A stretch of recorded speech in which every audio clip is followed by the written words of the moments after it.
Chennai Tambaram railway பணிமனையில் பராமரிப்பு பணிகள் நடைபெற்று வருவதால் வரும் 15ஆம் தேதி முதல் 18ஆம் தேதி வரையில் பல்வேறு ரயில்களின் சேவை ரத்து செய்யப்பட்டுள்ளது. கூடுதல் விவரங்களை செய்தியாளர் வினோத்குமார் வழங்க கேட்கலாம். வினோத்குமார், வணக்கம். இது குறித்தான முழு விவரங்கள்.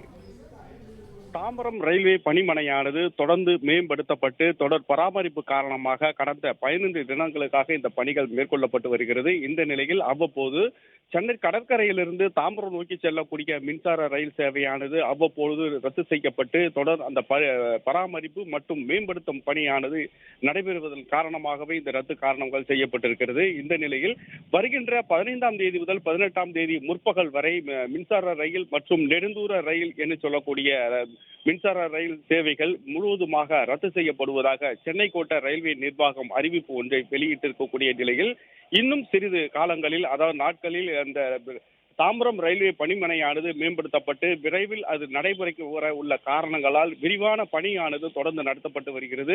துரித பணி நடைபெறும் காரணங்களாலேயே இந்த மின்சார ரயில் சேவை ரத்து செய்யப்பட்டு இருப்பதாகவும் 18ஆம் தேதி பிற்பகலுக்கு பின் சாதாரணமான அட்டவணைப்படி இந்த ரயில்கள் இயக்கப்படும் என தெற்கு ரயில்வே சென்னை கோட்டம் சார்பில் தகவல் ஒன்றும் அறிவிப்பும் வெளியிட்டிருக்க நிலையில் வருகின்ற 15ஆம் தேதி முதல் 18ஆம் தேதி வரை இந்த ரயில் சேவையானது, அதாவது மின்சார ரயில் சேவையானது ரத்து செய்யப்பட்டு இருப்பதாக சென்னை கோட்ட ரயில்வே நிர்வாகம் சார்பில் அறிவிப்பு ஒன்று வெளியிடப்பட்டுள்ளது.